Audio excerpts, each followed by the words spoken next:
연초부터 통일 대박이라는 이제 슬로건이 나왔죠.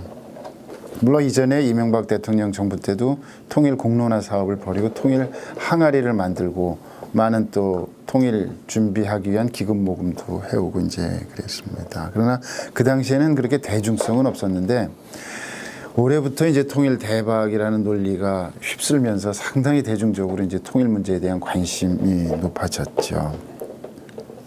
근데 이제 생각해 보면 통일이란 거는 우리가 대상이 있는 것 아니겠습니까? 우리의 통일의 대상은 이제 북한인 것이죠. 그러면 갑자기 통일 대박과 통일 기운이 일어나기 시작했는데 통일을 이루기 위한 상황이나 여건의 변화가 있었는가? 갑자기 통일이 가까운 것처럼 느끼는 어떤 커다란 움직임이 있었는가 하는 걸 생각해 보면은 그 부분에 대해서는 조금 우리가 퀘스천 마크를 달지 않을 수가 없습니다. 통일의 대상인 북한이 통일에 가깝게 변화되지 않았죠. 그런가 하면 우리도 통일에 가깝게 무언가 이루어 놓은 것도 없고 통일에 대한 준비가 있은 것도 아니고, 그럼 왜 갑자기 통일이 좀 더 피부로 감성적으로 가깝게 느껴지게 됐는가? 나쁜 거는 아니라고 봅니다. 장점도 있습니다. 통일 대박이라는 그런 분위기와 사여진다가 이제 공론화되면서 일단 반가운 거는 우리 젊은 분들이 통일에 대해서 좀 부정적이고 무관심하다가 통일에 대한 관심이 이제 굉장히 고조된 분위기, 굉장히 좋은 현상이라고 봅니다. 이제 그 전하고 지금하고의 여론조사를 보면은 상당히 많이 높아졌습니다. 그 전에 중학생들 한 20% 정도, 이제는 젊은 사람들 뭐 많게는 50%까지 나오고 이제 굉장히 긍정적인 현상이라고 이제 볼 수 있고, 또 하나 제가 장점이라고 생각되는 거는 그런 가운데 통일에 대해서 사람들이 공부를 하기 시작했다는 것이죠. 통일이라는 것이 과연 무엇이고 어떤 것이 통일이고 또 통일에 이르는 길은 어떻게 가야 어떤 접근을 통해서 통일을 할 수 있고 하는 것에 대해서 고민을 하고 공부를 하고 토론을 하기 시작했다는 점에서는 굉장히 좋은 현상이라고 봅니다. 요즘 뭐 합리적인 보수 대안 있는 진보 그런 이제 의미 있는 모임들을 많이 하려고 하지 않습니까? 그래서 양쪽에 있는 분들이 골고루 전문가들이 모여서 뭔가 북한 문제에 대한 이슈를 놓고 토론을 시작합니다. 토론을 상당 기간 지속을 하다 보면 우리가 그동안 이렇게 서로 용납할 수 없는 그런 생각을 가지고 있던 것들이 토론을 하다 보니까 상당히 접근되는데 그 이유는 뭐냐면은 그동안 공부를 안 했기 때문이라는 거죠. 그냥 막연히 자기가 갖고 있던 선입견이나 과거의 고정 지식, 고정 관념 속에서 계속 주장을 해왔기 때문에 또 이 사회에서 그것이 받아들여지는 일정의 커다란 포션이 있었기 때문에 서로 간에 공부를 안 했기 때문이라는 거죠. 그래서 전문가들이 토론을 하고 자료를 내놓고 근거를 제시하다 보니까 이게 우리 생각이 그렇게 많이 달랐던 건 아니었구나. 결국은 그 생각은 좁혀지는 거였구나. 여전히 이제 관점이나 기존의 어떤 가치 판단에 따라서 다른 부분이 조금은 있겠죠. 그러나 막연하게 얘기해서 한 70% 정도는 같이 공감할 수 있는 지역으로 좁혀졌다는 겁니다. 결국 통일이라는 문제도 우리가 공부를 하다 보면 통일에 대해서 지금 극단적으로 있던 생각들도 많이 좁혀질 수 있다 하는 이제 긍정적인 측면은 우리가 기대해 볼 수 있겠습니다. 통일이 어느 날 갑자기 온다고 말씀하는 우리 지도자분들이 계셨죠. 과거 이제 김영삼 대통령 시절에 뭐 통일이 어느 날 예기치 않은 순간에 갑자기 닥쳐온다. 그때 이제 김일성이 죽었을 때, 김일성 사망 당시 북한의 혼돈과 붕괴가 이제 예상되면서 통일이 그렇게 닥쳐올 거라는 이제 말씀이 있었고, 또 이명박 대통령도 그런 말씀을 하셨죠. 도둑처럼 온다. 이제 성경에서 인용하신 말씀이죠. 어느 날 도둑처럼 온다. 이거는 아무래도 이제 그 후계자였던 김정일의 사망에서부터 이제 북한의 혼란스러운 상황과 붕괴를 염두에 두고 그런 얘기를 한 거라고 보여집니다. 근데 지금도 현 정부에서도 그 사고의 토대에서 벗어난 것 같지는 않습니다. 북한이 드레스덴 선언을 그렇게 거부하는 명분이 그거 아니겠습니까? 체제 통일을 하려고 그런다. 결국 남주 드레스덴 선언의 기본적인 흐름이나 사고의 바탕을 보면 북한을 흡수 통일하겠다는 것 아니냐. 저 사람들이 이걸 체제 통일이라고 비교하는 거, 표현하는 거죠. 남쪽이 과거의 기본 합의서의 남북 간의 체제를 상호 존중하고 인정하는 토대 위에서 통일을 지향하는 특수관계다라고 이미 남북관계를 규정해 놓았는데 당신들은 그 규정에 대해서 인정하지 않고 이제는 북한을 흡수하고자 하는 체제 통일을 하려고 하는 것 아니냐 해서 이제 극단적으로 거부를 하는 그런 상황에 지금 이르고 있는 거죠. 여전히 지금 드레스덴 선언이나 지금 현재 우리가 취하고 있는 정부에서 취하고 있는 대북 정책이나 통일에 대한 논의 이런 것들을 볼 때 뭐 공개적으로 표면적으로 언급은 하지 않겠습니다만 그 바탕에는 여전히 흡수 통일 또 북한의 붕괴 그것이 이제 저변에 이제 전제되어 있지 않나 그런 인식의 공감대 위에서 논의가 되고 있지 않나 하는 느낌을 받고 있습니다. 근데 여기서 정말 한 가지 중요한 말씀을 좀 드리고 싶습니다. 우리 사회에서 많은 사람들이 오해를 하고 있는 부분이 북한의 붕괴, 북한 붕괴될 수 있겠죠. 여전히 뭐 그 어떤 다른 정권보다는 좀 불안정한 정권인 거는 맞죠. 또 어려움에 처해 있는 것도 맞죠. 그래서 붕괴란 상황을 상정할 수 있을 것입니다. 그러나 북한의 붕괴가 통일, 북한의 붕괴는 이퀄 통일 이런 공식이 일반 국민들 머릿속에 들어있다는 것이죠. 북한이 붕괴되면 통일이 가까울 것 같고 북한이 붕괴되면 통일이 곧 다가오고 우리가 그것도 이제 우리가 흡수하는 통일 그것이 될 것 같고 그런 이제 막연한 생각을 우리 국민들이 갖고 있다는 것인데 이거는 언론이나 또 많은 지식인들이 그런 점을 뭐 좀 심하게 표현하면 호도했다고 할 수도 있다고 하겠습니다. 근데 북한의 붕괴가 정말로 통일로 이어지겠는가? 아니면 북한의 붕괴는 우리의 또 다른 재앙이 될 수 있겠는가?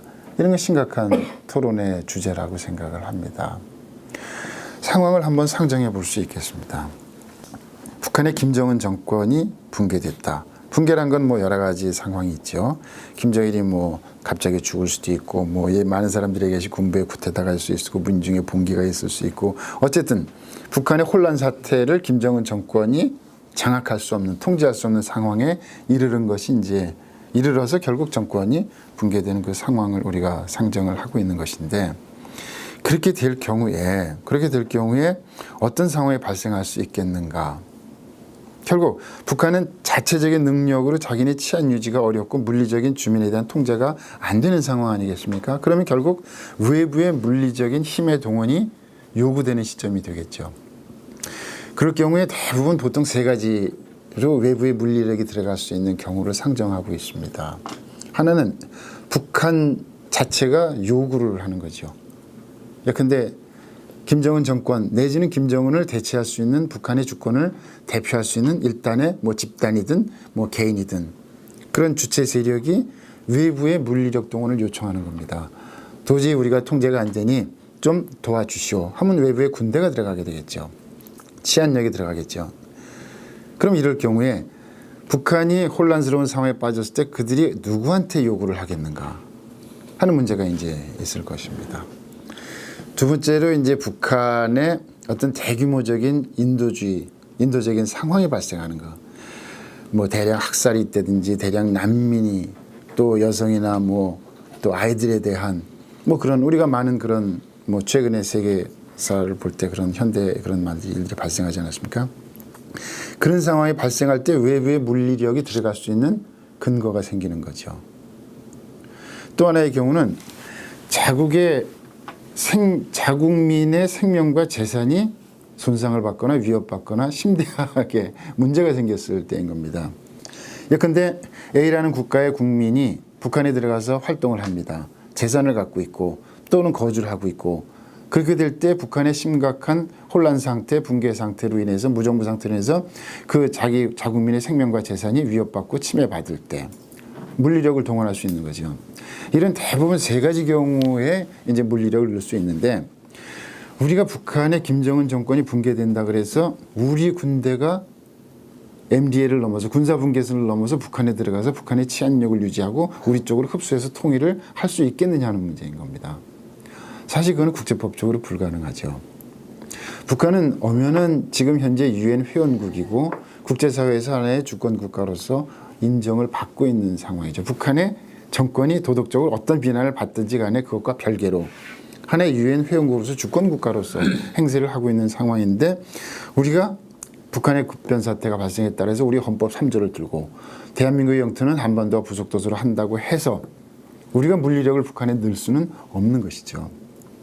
우리 자체로도 어렵고 또 미국도 그런 상황을 아마 그렇게 풀어가지는 않을 거라고 봅니다. 또 국제사회에서는 그를 심하게는 침략이라고 규정할 수도 있습니다. 일본이나 러시아나 국제사회가 우리의 군대가 그쪽으로 올라가는 것은 이거는 정상적인 상황이 아니라고 이제 판단을 하고 반대할 수 있겠죠. 그러면 세 가지 상황을 볼 때 북한이 취할 수 있는 선택지가 어느 정도 좁혀집니다. 외국 군대에 도저히 자기네가 어쩔 수 없으니까 물리력을 요청한다? 우리한테 안 하겠죠. 한다면 그래도 지금 현재 가장 가까운 중국이 될 가능성이 굉장히 크죠. 그 다음에 자국민의 생명과 재산 문제도 마찬가지죠. 우리는 지금 우리 국민들이 북한에 올라가서 재산을 갖고 활동하고 생명에 위협받을 수 있는 상황은 별로 없습니다. 지금은 개성밖에 없죠. 개성은 그냥 이렇게 돌려오면 되는 겁니다. 가장 많은 국민이 들어가 있는 것은 역시 화교일 수밖에 없습니다. 화교는 이미 과거 문화혁명 때 그 사람들이 뭐 중국을 떠나서 못 살던 사람들이 김일성이 굉장히 많이 받았습니다. 그 사람들 그때. 그래서 주로 신의지에서 평양 쪽에 쭉 많이 살다가 이제는 전국에 퍼져 살고 있고 북한의 기존 우리 주민들보다 화교들이 경제활동하기가 조금 더 유리합니다. 편의로운 점이 있기 때문에 소자본가들이 많습니다. 화교들은. 사업하는 사람들이 많습니다. 그 사람들이 요즘 이제 상당히 경제활동을 활발히 하고 또 재산도 많이 축적하고 있는 상황을 저희가 전해 듣고 있습니다만 그 사람들을 명분으로 들어간다면 중국은 그 명분을 걸고 들어갈 수 있겠죠. 물론 국제사회가 반대할 겁니다. 그러나 중국은 일단 들이밀 근거는 있다는 거죠. 그 다음에 대규모적인 어떤 인도주의적인 상황이 발생했다 할 때 우리가 우리 물리력을 디밀 수는 없습니다. 결국 이렇게 될 경우는 유엔 차원에서 들어갈 수밖에 없겠죠. 유엔의 평화유지군이 들어갈 수밖에 없을 것입니다. 그렇게 되면 우리 같은 경우는 n분의 1의 권리와 지분을 가지고 북한에 들어갈 수밖에 없는 것이죠. 그럼 다른 몇몇 나라 평화유지군이 들어가서 했던 상황에서 보듯이 유엔에서 평화유지군을 구성해서 각국 다국적 군들이 이제 들어가겠죠. 그럼 이제 북한의 치안을 유지할 겁니다. 그리고 이제 북한의 질서를 회복할 것이고 북한의 민주적인 정권을 세우게 될 것입니다. 그야말로. 그래서 그쪽에 법체계를 세울 것이고 국회의원들, 국회의회를 만들 것이고 대기관이겠죠. 그리고 거기에서 뭐 내각제가 되든 대통령제가 되든 뭔가 이제 정부를 구성하게 되고 거기에 이제 북한 주민의 민의가 반영되게 되는 그런 정치 구조를 만들어 놓을 것입니다. 그리고 한편으로는 경제 회생을 위해서 경제 발전을 위한 뭔가 지원이 또 이루어지게 되는 거죠. 국제적인 사회에서. 그러면 PKO가 물러나는 시점은 북한의 민주적인 정권이 들어서고 자체적으로 국정을 운영할 수 있는 전국을 관리하고 국정을 운영할 수 있는 상황이 될 것입니다. 그렇게 되면 거기에 어떤 정권이 들어서겠느냐를 놓고 국제사회에서 굉장히 많은 갈등과 많은 움직임이 발생할 수밖에 없을 겁니다. 특히 미국과 중국이 그 문제를 놓고 심한 갈등을 벌일 가능성이 있죠. 미국은 당연히 친미 정권을 세우고 싶어 할 것이고 중국은 당연히 친중 정권을 세우고 싶어 할 것이고 우리가 이라크에서 그런 거 많이 보지 않습니까? 우리한테 굉장히 반면교사가 되는 사례들이 있는 것이죠. 결국 어떤 형태로든 절충이 돼서 어떤 정부든 세워질 것입니다. 그러면 그 정부가 세워지자마자 또 세워져서 얼마 안 있다가 남쪽하고 합치겠다라고 나올 가능성이 있겠느냐는 것이죠. 낙관적으로 보기는 어려울 겁니다. 그는 또 다른 뭐 이름이 조선민주인민공화국이 되지는 않겠습니다만 또 다른 국호를 가진 하나의 나라가 거기에 세워지는 것입니다. 하나의 정부가 거기에 태어나는 것입니다. 그러면 한반도에 또 다른 두 개 다른 형태의 분단 구조가 생기는 것이 되겠죠. 지금보다 통일의 여건이 유리할지 뭐 불리하게 될지 그건 이제 그때 상황의 전개에 따라서 뭐 흘러갈 수 있겠습니다만 결국 북한의 붕괴가 이런 방향으로 수습이 된다 하더라도 통일로 이어지기는 굉장히 어렵다 하는 겁니다. 사실은. 그리고 또 하나 여기에 장애 요인이라는 것은 몇 가지가 있겠습니다만 북한 자체가 하나의 장애 요인이 될 수 있습니다. 예컨대 지금 우리가 냉정하게 생각해서 우리는 통일을 하자고 합니다. 통일을 하자. 물론 당연히 우리 마음속에는 우리 주도의 통일이고 자유민주주의 체제에서 시장경제 원리 하에서 통일. 그건 뭐 너무나 당연한 것일 겁니다. 북한은 그러면 통일을 지금 정말 하겠다고 나올까? 북한은 지금 통일을 원할까? 제가 생각하기에 북한은 통일을 두려워할 가능성이 있죠. 지금 통일이 된다는 것은 자기네는 열등한 국민이 되는 것이고 우리는 우월한 양쪽이 비교되는 것입니다. 그쪽 정권은 없어지는 것입니다. 남쪽에 흡수되는 통일이 너무나 명약관화한 것이죠. 모든 것은 경제력이 결정하는 거 아니겠습니까? 뭐 20분의 1, 40분의 1 수치로 얘기하지만 뭐 100분의 1 그 이상으로 넘어간다고 봐야 됩니다. 현실에 있어서는. 결국은 그 사람들이 우리 쪽으로 들어와야 되는데 그런 상황을 그 사람들이 지금 원하느냐 하는 문제인 것이죠. 그래서 북한 정권이나 북한이 지금 가까운 시일 내에 통일을 자기네들이 정말로 하겠다는 의지를 갖고 희망을 한다기보다는 지금은 생존이 그 사람들의 병존, 공존, 남쪽하고 자기네가 같이 살아남는 것이 일단은 목표일 것이고 먼 훗날의 통일을 목표로 가지고 있을 수는 있죠. 그 사람들은 당연히 그렇게 하겠죠. 그러나 지금 시점에서 다시 말해서 북한이 붕괴돼서 어떤 형태가 되든지 간에 그쪽에 속해 있는 북한 정권과 북한 국민들도 바로 통일을 희망하겠느냐 하는 문제가 이제 생기는 겁니다. 그런 문제가 있고 또 하나의 문제는 이제 주변국의 문제가 있습니다. 미국, 중국 얘기를 잠깐 했습니다만 중국은 통일을 원하는 것인가? 남북한의 통일을, 한반도의 통일을 원하고 있을까? 오랜 동안 중국의 외교적인 수사는 뭐 명확합니다. 한반도가 평화적으로 자주적으로 통일되는 것이 자기네의 기본적인 입장이다. 대한반도 입장이다. 얘기합니다. 그러나 전제가 있는 겁니다. 자주적이고 평화적이고 거기에 많은 의미가 숨어 있습니다. 시진핑이 그런 얘기를 3월 달에도 우리 대통령 만나서 정상회담 때 했었고 또 지난 4월 달인가요? 방한했을 때도 자주적 평화적 통일을 지지한다는 얘기를 했었죠. 우리는 그것이 굉장히 우리한테 유리한 또 우리의 입장을 지지해 준 것으로 해석해서 우리가 받아들였습니다만 사실은 거기에 많은 가시들이 들어있죠. 미국도 마찬가지죠. 미국도 과연 남북한이 통일되는 것을 지금 통일되는 것 또 적당한 시점에 통일되는 것을 미국도 진정으로 100% 환영하고 박수를 쳐줄 것인가. 그렇게 장담하기는 쉽지는 않습니다. 한 두 가지 문제 정도는 있을 겁니다. 미국도 고려 요인이 최소한 두 가지 정도는 있을 겁니다. 자기네가 예컨대 주한미군이 주둔하고 있는 상황 속에서 물론 통일은 남한주도의 통일을 전제가 하는 것이죠. 그러면 자기네 군사적인 영역이 이제 두만강, 압록강까지 미치게 되는데 그 상황이 지금 상황보다 유리한가 불리한가? 미국의 모든 전략적인 중점은 중국한테 가 있죠.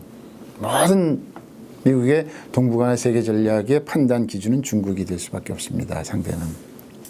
그것이 유리한가 불리한가? 지금의 북한이 있는 상태가 유리한가 불리한가? 그런 것들의 문제가 이제 하나가 있을 것입니다. 또 하나의 문제는 통일이 됐을 때에 지금은 주한미군이 주둔하고 있고 또 남한이 한미 동맹이고 혈맹이고 오랜 정치적으로 군사적으로 경제적으로 불가분의 관계에 있지만 언제까지 이것이 지속될 것인가? 10년, 20년, 30년, 50년이 계속 그 관계가 지속될 수 있을 것인가 하는 문제를 고려하지 않을 수가 없는 거죠. 오랜 역사, 또 지정학적인, 또 지경학적인 그런 변화를 놓고 볼 때 과연 통일된 한국이 미래의 미국에 도움이 되겠는가 안 되겠는가 하는 판단을 그 사람들은 안 할 리가 없죠. 자기네 자국의 입장에서부터. 일본, 러시아 말할 것도 없습니다. 거기는 뭐 통일에 대해서 뭐 일단 환영할 이유가 없죠. 당장. 뭐 지금도 뭐 러시아는 표면적으로 얘기를 많이 하고 있습니다만 그러나 본심으로 자국의 이익이라는 관점에서 판단해 볼 때 환영할 리가 없는 거죠. 결국 북한의 또 다른 형태의 민주정부가 들어선다 하더라도 우리가 통일을 향해서 가는 길은 지난한 길일 수밖에 없다. 굉장히 어렵고 긴 길일 수밖에 없다. 이렇게 되는 거죠. 그래서 결국 북한의 붕괴 통일로 이어지거나 통일의 여건에 굉장히 좋은 상황이 조성되거나 한다는 것은 이거는 오해일 수 있다 하는 점을 사실은 우리가 조금 생각했으면 좋겠다 하는 것이고, 그럼 이제 당장 그런 질문이 뒤따라올 수 있겠습니다. 그러면 통일 어떻게 하자는 거냐? 그러면 통일 안 된다는 얘기냐? 그런 질문이 이제 따라올 수밖에 없습니다. 뭐 저는 그렇게 생각합니다. 통일은 될 것이다.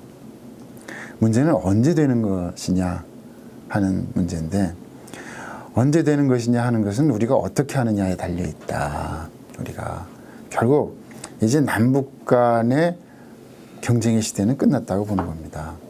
이제는 북한을 우리가 어떻게 관리를 하느냐, 우리가 한반도 상황을 어떻게 관리해내느냐, 우리가 북한하고 의도적으로 우리를 스스로 낮춰서 눈높이를 맞춰가지고 1대1의 대응관계를 갖는 것이 아니고, 이미 우리는 북한을 넘어섰고 이미 따라올 수 없는 관계 속에 들어왔기 때문에 북한을 우리가 어떻게 관리를 해내느냐 하는데 우리가 좀 주안점을 두고 북한 문제를 접근을 한다면 결국 뭐 통일은 우리가 이루어낼 것이고, 그 길을 얼마나 당기느냐는 우리한테 달려 있다고 봅니다.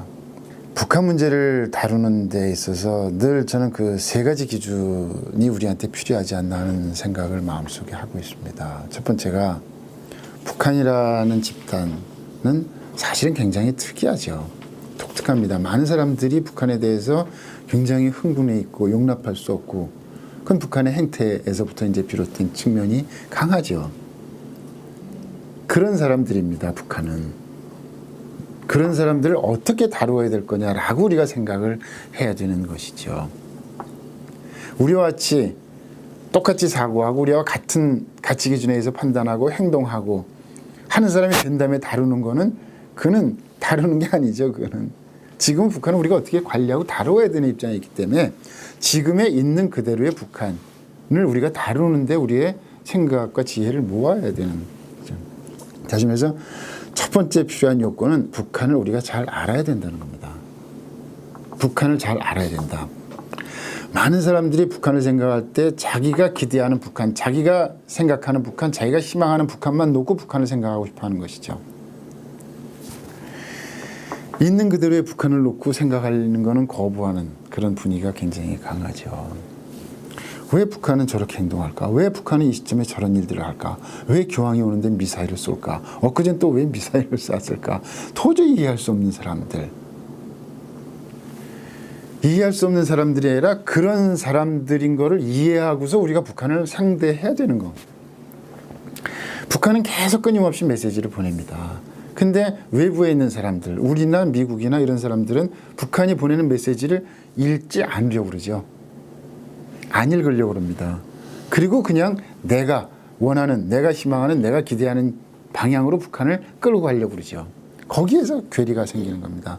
그래서 북한 문제에 대해서 우리가 실효성 있는 뭔가 결과를 얻어내지 못하는 것들이 거기에서부터 상당 부분이 비롯되는 것이 있는 것이죠. 예컨대 오늘 아침 뉴스에 북한이 미국인 억류자 3명을 CNN에 인터뷰시켜서 그 인터뷰한 사람들이 미국이 조금 더 적극적으로 움직여줬으면 좋겠다라는 메시지를 전달하게 합니다. 북한의 연출이죠. 그 사람들이 CNN이 자유롭게 접근할 수 있는 사람들은 아니지 않습니까? 이건 북한이 연출한 겁니다. 얼마 전에 미국에서 군용기가 평양에 비공개리에 들어갔다 나왔다는 보도가 있었지 않습니까? 이것도 이 부분과 연관이 깊이 되어 있을 수밖에 없습니다. 다 일맥상통하는 그 맥락 속에서 지금 움직임이 벌어지고 있는 거죠. 뭔가 그 사람들은 억류자 때문에 들어갔었던 것이고 북한은 많은 얘기를 했을 것입니다. 억류자를 비롯한 미북 관계 전반적인 모든 얘기를 거기다 다 했을 것입니다. 이분들은 이제 자기네 희망도 얘기하고 정치 군사적인 문제는 깊이 얘기하지 않았을 것입니다. 그리고 듣고 나왔을 겁니다, 아마. 그리고 북한은 지금 1차적인 반응을 받았든가 아니면 미국의 반응을 기다리고 있든가 하는 상황이 될 겁니다. 그런 가운데 북한이 일단 압박 조치를 하는 겁니다. 역시 너희들 이 인지를 계속 가만히 둘 거야? 이 얘기를 지금 미국한테 메시지를 보내고 있는 거죠. 전 세계에 보내고 있는 겁니다. 자국민이 이렇게 억류되어 있는데도 미국은 자기네 어떤 정치 군사적인 이해 때문에 움직이지 않는다라는 비난 여론을 조성하고자 하는 측면도 있을 겁니다. 세계에. 미국 내에 그런 여론을 조성하고자 하는 것도 있을 것입니다. 미국 정부를 압박할 수 있습니다. 중간선거 다가옵니다. 오바마 정권 너희들 이 문제 해결해야 중간선거에서 유리할 걸 하고 북한은 지금 얘기하고 있을 겁니다. 그런 메시지들이 비단 이것뿐이 아니라 수도 없이 많은 메시지들이 있습니다. 오바마가 방한했을 때, 지난 봄에 오바마가 방한했을 때 한미 정상회담이라는 거는 우리도 대단히 중요한 사건이지만 북한에도 굉장히 큰 사건인 겁니다. 이거는. 그 사람들이 늘 원하는 건 궁극적으로 미국과 모든 문제를 해결할 수 있다고 보는 거거든요. 또 그렇게 해결해야 된다고 생각을 하고 있는 사람들입니다. 오바마가 오기 전에 그 사람들이 몇 가지 유의미한 메시지들을 던집니다. 우리 박근혜 대통령한테 보내는 10개의 공개 질의장이 있었죠. 그때 상황이 굉장히 심각할 때입니다. 남북관계가. 우리 대통령에 대해서 극단적인 용어를 써가지고 우리가 받아들이기 용납하기 어려운 그런 상황 속으로 몰고 가고 군사적인 행동들을 보이고 뭐 이런 상황 속에서 그때 10개 공개 질의장의 내용을 이렇게 뜯어보면 한미 간의 정상회담을 할 때 남북관계나 미북관계가 개선될 수 있는 긍정적인 합의가 있었으면 좋겠다라는 메시지를 뒤에 숨기고 있습니다. 항상 그 사람들의 코멘트나 메시지를 볼 때는 용어 그대로 보면 해석이 안 됩니다. 행간을 봐야 되고 지배를 봐야 됩니다. 근데 그런 거를 많은 분들은 볼 수 있다 하더라도 표현을 안 하는 분들도 있고 우리 사회 분위기나 이런 것들 때문에 또 못 보는 분들도 있습니다. 많은 정책 당국자들도 보고 싶지 않은 분들도 굉장히 많을 겁니다. 그래서 북한이 정말 진정 이 시점에 무엇을 원하는지를 우리가 알아야 되는 거죠. 아시안게임 응원단 문제도 마찬가지입니다. 뭐 공개적으로 제가 거론하기는 좀 그렇습니다만 그런 것들도 우리가 북한의 진정한 의도를 알면 우리가 어디까지 받아줄 수 있고 어디까지는 용납하기 어려우면 나름대로 우리의 기준을 갖고서 대화를 하면 이건 절충점과 해결점이 찾아지는 문제거든요. 근데 북한의 의도와 북한의 메시지를 보기가 싫을 수도 있어요. 귀찮을 수도 있어요. 그냥 우리가 하자는 대로 가자고. 우리가 갑이니까. 어쨌든 지금 형태는 우리가 그렇게 돼 있기 때문에 그런 문제들이 이제 남북관계를 꼬이게 작은 하나가 큰 상황으로 발전할 수 있는 그런 상황을 우리가 맞이하게 되는 거죠. 그래서 북한은 우리가 잘 알아야 되겠다 하는 것이 이제 북한 문제나 통일 문제를 다룰 때 우리가 좀 갖고 있어야 될 생각이고, 두 번째는 상황을 악화시키지 말아야 된다는 원칙입니다. 상황을 악화시키지 말아야 되는 거죠. 이건 우리 실리 차원에서 그야말로 실용적인 차원에서 상황을 악화시키는 거는 대단히 우리한테 불리한 겁니다. 예컨대 북한이 극단적인 위협을 할 때 좋아 너희들 쏴봐 해봐 하면 너희들은 더 큰 보복을 당할 수 있을 거야 라고 우리가 대응할 수 있을 것입니다. 또 하나의 선택지는 북한에 극단적으로 하겠다는 도발적인 그런 것들을 우리가 조금 누그러뜨리는 방법을 찾을 수도 있습니다. 그 대안을 모색할 수도 있는 겁니다. 그러나 그런 선택적인 상황 속에서 우리가 취할 수 있는 지혜로운 방법은 상황은 악화되면 안 되겠다는 거죠. 한반도 상황은 연평도 사건, 폭격 같은 거 정말 있을 수 없는 일 아니겠습니까? 우리가 거기에 대해서 100배 대응 포격을 하면 그것이 무슨 의미가 있겠습니까? 우리 땅에 포격을 당했고 정말 비교도 안 되는 그 사람들한테 도발을 당했고 우리 민간인이 사망했고 우리 국민의 생명과 재산이 피해를 입는 상황을 발생이 됐단 말이에요. 그런 상황이 발생됐단 말이에요. 그래서 어떤 상황을 북한하고 우리가 맞이한다 하더라도 상황을 악화시키는 방향으로 접근하는 것은 아니다. 그런 원칙을 갖고서 나름대로 대응하는 것이 굉장히 중요하겠고 이거는 또 국민적인 공감대도 필요하다고 봅니다. 그래서 그런 상황을 악화시키지 않는 데 유의하는 거. 그리고 세 번째는 마지막으로 문제 해결 지향적으로 가야 된다는 거죠. 문제 해결 지향적으로 접근해야 되는 겁니다. 이 상황을 계속 유예하거나 문제 처리를 지연하거나 문제를 방기하거나 이거는 소망스럽지 못하다는 거죠. 어떤 상황이 발생하든지 간에 문제를 해결하고자 하는 노력과 모든 지혜를 모아서 가야 된다는 것이죠. 따라와 아니면 안 하겠어 이런 것이 아니고 우리가 이제 학교에서 학생들을 가르쳐도 그렇고 또 가정에서 자녀들을 교육을 시켜도 그렇고 어떤 경우에도 문제가 있으면 문제 해결을 해야 되지 않겠습니까? 문제 해결하는 방법은 여러 가지죠. 속 터지죠. 속 답답하죠. 정말 내 성질대로 하고 싶죠. 그러나 그렇게 하는 것이 효과적인 교육 방법이 아니기 때문에 우리 자녀들을 가르칠 때 그래서 우리가 다른 방법 이제 더 좋은 지혜로운 대안을 찾는 거 아니겠습니까? 그래서 늘 북한을 상대할 때는 저는 그 세 가지를 우리가 꼭 머릿속에 넣고 있어야 되겠다 생각을 하는 겁니다. 첫 번째는 북한을 정리하면 잘 알고 대해야 되겠다. 두 번째는 상황을 악화시켜서는 안 되겠다. 세 번째로 문제 해결 지향적으로 접근해야 되겠다. 이러한 원칙을 가지고 우리가 북한을 접근하고 한반도 문제를 우리가 관리를 한다면 훨씬 더 통일에 가깝게 가는 상황, 통일을 더 이룰 수 있는 여건을, 분위기, 또 남북 간에 그런 상황을 만들 수 있지 않을까 이렇게 이제 생각을 해봅니다. 그래서 통일이라는 화두가 우리한테 던져졌는데 그 자체로는 굉장히 좋다고 봅니다. 사실 통일이 되면 대박이죠. 통일이 되면 대박이 아닐 수 없습니다. 저도 젊은 분들한테는 그렇게 얘기를 합니다. 통일 대박은 통일이 되면 얼마나 우리가 좋아질 수 있을런지, 통일이 왜 우리의 미래인지 그런 것들을 얘기하는데 뭐 얘기하면 그게 대박인 것이죠. 그런 문제는 통일에 이르는 길을 우리가 만들어야 되겠다는 것이죠. 멀리 목표가 있고 그것이 강 건너 불이어서는 안 된다는 것이죠. 다리를 놔줘야 되는 거죠. 강 건너 불이 있는 곳으로 우리가 불야성이 있는 곳으로 가기 위해서 그 다리를 놓고 다리의 난간 하나하나를 만들어 나가야 되는데 그런 노력을 조금 더 해야 하지 않겠는가 이런 생각을 이제 해보면서 비단 이런 것들이 우리 사회 일반의 공통적인 과제인 것은 물론이고 특히 이제 우리 교회 내에서 믿는 분들이 뭐 북한을 우리가 정말 어떻게 바라봐야 되겠는가. 나의 이해의 관점, 이 사회의 이해의 관점, 내가 속한 집단, 내가 속한 정치적인 이해 이런 걸 떠나서 그야말로 정말 하나님의 관점에서 우리가 북한을 바라보는 것 그리고 북한을 대하는 여러 가지 우리의 태도, 방법론 이런 것들을 좀 한번 정비를 하면 조금 더 우리가 통일에 가깝게 갈 수 있지 않겠나 하는 생각을 해보면서 제 말씀을 좀 마치겠습니다.